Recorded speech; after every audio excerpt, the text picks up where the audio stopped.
Filosóficas del siglo XIX siguieron evolucionando en el siglo XX. Cabe destacar el análisis del lenguaje, cuya importancia en la filosofía empezaba a comenzar. Uno de los filósofos y las filósofas empezó a fijarse en el ser humano debido a su cotidianeidad. Las relaciones entre la filosofía, la política y la sociedad se intensificó en el siglo XX debido a la grave crisis económica y social que había tras la Primera Guerra Mundial. Edwin Conrad Martius, poco conocida, nacida en 1888, a los 15 años ya tenía claro que quería continuar con sus estudios. Su padre, un profesor de medicina, había estimulado mucho las ganas de estudiar de su hija. Para su 16º cumpleaños le regaló la Crítica de la razón, pura de Kant. Madre mía, esto no lo había leído yo en la vida. No se parece en nada a lo que he leído habitualmente. Pronto se dio cuenta que su punto fuerte era la filosofía. Amplió estudios en Múnich y en Göttingen. Su objetivo era que la habilitaran como catedrática, pero esto no pudo ser debido al estallido de la Primera Guerra Mundial y la difícil situación económica de posguerra, y después porque en 1930 los nazis se lo impidieron. Nos han descubierto, saben que soy judío. No fastidies, por eso me han echado de la Cámara de Literatura del Rey. Ya esta piña, que todo el mundo la vemos igual, la vemos sin prejuicios. Y a una persona, por no ser un objeto, la prejuzgamos y le damos otro cariño. Tras ello, su filosofía tenía que ser una ciencia de la esencia. Todo lo que es, dice Conrad Martius, tiene por sí mismo una esencia. Por eso se diferencia una cosa de otra, un ser humano de otro. Cuando nos encontramos con una realidad de hecho o solo de pensar que podemos encontrárnosla, nos preguntamos qué hace que sea tal y como en sí mismo. Así es lo que decía. Edith Stein nació en Breslau, en el seno de una familia estrictamente judía. Desde pequeña, Edith Stein fue muy caritativa. Después del bachillerato estudió germanística e historia con el propósito de hacerse maestra, ya que quería tener un oficio para ganarse la vida, pero lo que verdaderamente le gustaba era la filosofía, y al principio solo podía estudiarla como algo secundario. Eso cambió a partir del año 1913. Igual que Hedwig Conrad Martius, Edith Stein estaba fascinada por la fenomenología. También quería llegar a las cosas mismas. Pronto, Edith Stein se dio cuenta de que no tenía bastante con la licenciatura.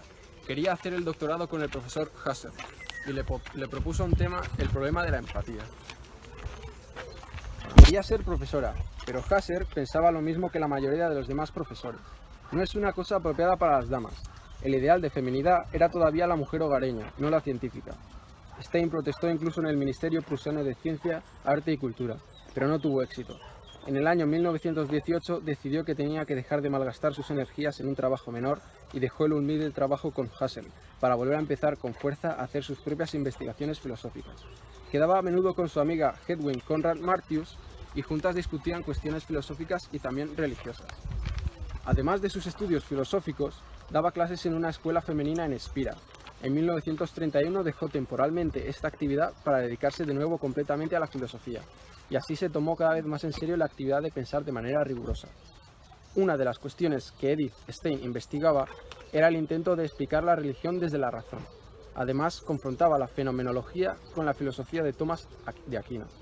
Después de este tiempo dedicada exclusivamente a la reflexión, se planteó volver a ejercer la docencia, pero tuvo que dejarlo por causa de su origen judío, pues se exponía a sufrir persecución a causa de las leyes de discriminación racial. En 1933, a los 42 años, sintió claramente su vocación por la vida religiosa y decidió ingresar en la Orden de las Carmelitas de Colonia. Su familia no podía entender de ningún modo cómo ella, que era de origen judío, podía entrar en una época de violencia y persecución contra su pueblo en un convento católico. Pero Stein no se olvidó de los suyos en modo alguno. Intentó incluso obtener una audiencia ante el Papa Pío XI para procurar persuadirle de hacer frente a Hitler, pero no tuvo éxito. Edith Stein fue desalentándose cada vez más, si bien nunca abandonó la filosofía. ¿Es esta la judía del parque? Sí, es esta. Me ha grabado en el explicador, no sé fiar. A la escapa de todas.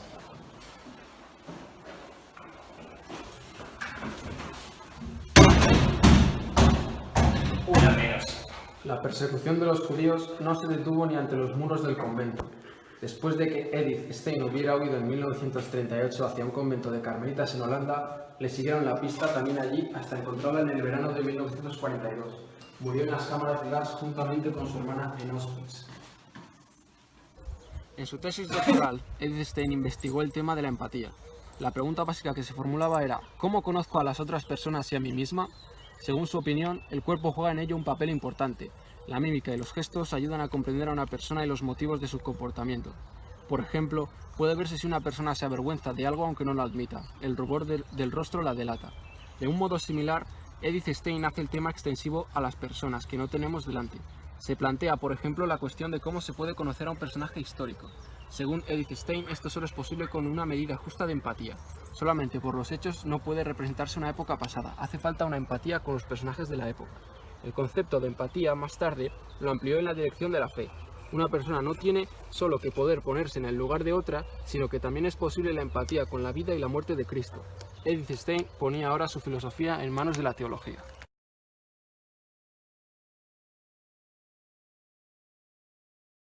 Otra filósofa judía del siglo XX, convertida también al cristianismo, fue la francesa Simone Weil. Nació el 3 de febrero en París, en el seno de una familia de médicos judía. No obstante, sus padres eran agnósticos y no la familiarizaron con la tradición judía. Simone tenía una relación muy estrecha con su hermano mayor, André, un niño prodigio que acabaría siendo un matemático brillante, al cual la introdujo pronto en el mundo de los números y de los cuentos. Al igual que Andrés, Simone, desde su juventud, fue una persona de pensamiento radical, con una vida intensa, humilde hasta la propia mortificación. Simone fue una persona que renunció a todo lo que pudiera tener la mínima apariencia de lujo. A los 14 años sufrió una crisis existencial, en la que se planteó seriamente la cuestión de una vida con sentido, una cuestión que la acompañará hasta su muerte.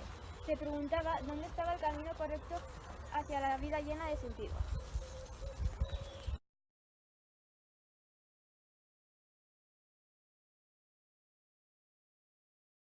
¿Habrá que irse o qué?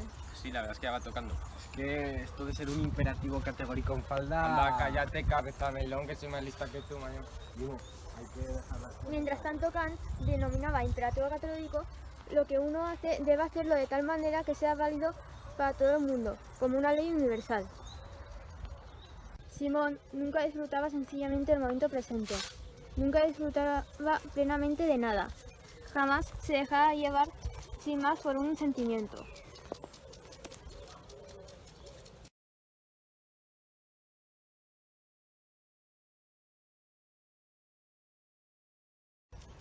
Creo que el ateísmo es la verdadera manera para llegar a Dios, porque quien no cree en Dios son los que lo buscan con más intensidad. Simone se fue de vacaciones con sus padres a Portugal. Allí tuvo la primera vivencia del cristianismo. Allí se dio cuenta de que de repente la certeza de que el cristianismo era por excelencia la religión de los esclavos, de que los esclavos no podían dejar de abrirse a ella, y que ella tampoco entre ellos.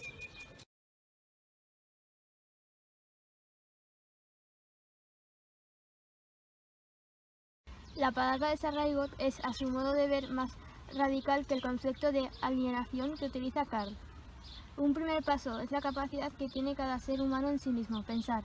No obstante, no hay nada en el mundo que pueda impedir la sensación del ser humano de haber nacido para la libertad. La tesis de Weil es que solo la desdicha más profunda cabe la posibilidad de aproximarse a Dios desde la lejanía.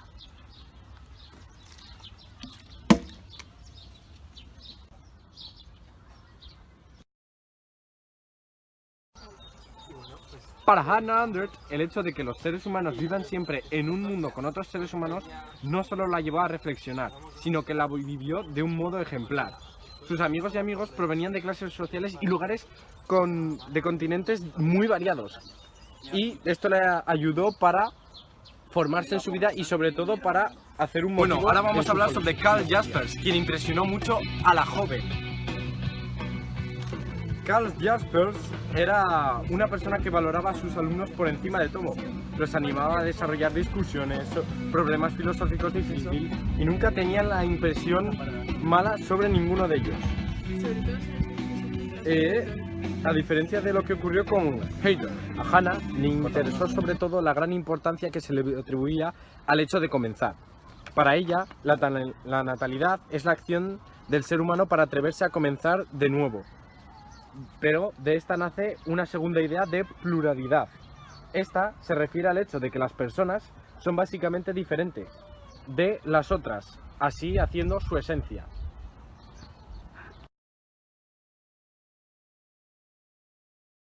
Simone de Beauvoir nació en París, en el seno de una familia de clase media, donde se velaba mucho por el orden. Se educó en una escuela católica y, según la opinión de los padres, de orientación muy conservadora, debía hacerse maestra. Cualquier tipo de aventura estaba mal vista en esta familia. Era necesario vivir con el temor y la seguridad de Dios. Al principio, Beauvoir no se relevó, pero a la edad de los 12 años tomó conciencia súbitamente de que había perdido la fe. Le parecía que la alegría de la vida no era compatible con la rígida moral cristiana en la que era educada.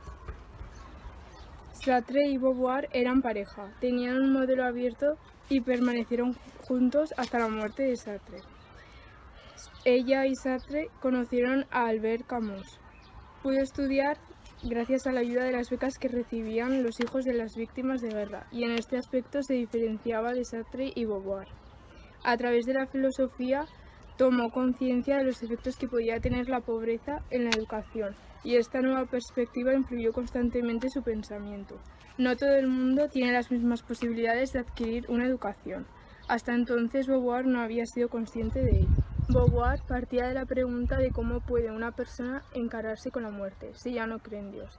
Si la fe en Dios, ¿cómo se las compone el ser humano con el hecho de ser mortal? La afinidad con los pensamientos de los filósofos Sartre y Camus ya estaba ahí incluso antes de haberlos conocido. Su manera de pensar estaba en el ambiente. Todos ellos creían que los seres humanos existen bajo la culpa celeste, dependiendo tan solo de sí mismos. El ser humano es lo único que existe, es la trascendencia absoluta. Beauvoir vivió esta soledad del individuo muy intensamente, así que no es de extrañar que situara la subjetividad en el centro de su pensamiento. Opina que el yo es el eje alrededor del cual gira todo lo demás. Nada es si no se percibe. Tenía una relación más bien distanciada con los demás. Beauvoir evolucionó en sus pensamientos individualistas y fue asumiendo una dimensión más social. Creía que debía incluir la comunicación, la interacción con los otros, en su filosofía. No puede existir ningún Dios, porque si no, no tendría ningún tipo de libertad. La moral depende solo de mí y no de ninguna ley divina. El segundo sexo, uno de los libros que más han influido en el desarrollo del feminismo moderno, lo escribió Simone de Beauvoir en 1949. Beauvoir opinaba que la diferencia entre el hombre y la mujer no está tan condicionada por los aspectos biológicos como por los aspectos sociales. La feminidad es una etiqueta que te ponen encima. No debería impedir que las mujeres se proyectaran ellas mismas como hacen los hombres. La mujer también se crea su ser. Ella tampoco está determinada desde un principio, sino que tiene posibilidades de ser. No se nace mujer, se llega a serlo. Cada uno depende de los otros y lo que me sucede por intermedio de los otros depende de mí. A mí, nadie va a decirme lo que tengo que hacer. Beauvoir piensa que los individuos en sus acciones tienen normalmente un objetivo, que va más allá del momento. En sus acciones van más allá de los hechos reales de la vida. Se crean un ser. El ser humano es para Beauvoir un ser que no es real hasta que se hace. La lucha contra la injusticia social tiene que formar parte de una actuación llena de sentido. El ser humano, que en su actuación va más allá de la pura facticidad, llega también a los otros. Se convierte en un ser social. Las cuestiones de la ética están en la base del existencialismo. Cree que nuestras decisiones no solo nos afectan a nosotros, sino a todo el género humano, ya que decidimos desde la libertad absoluta de la especie humana.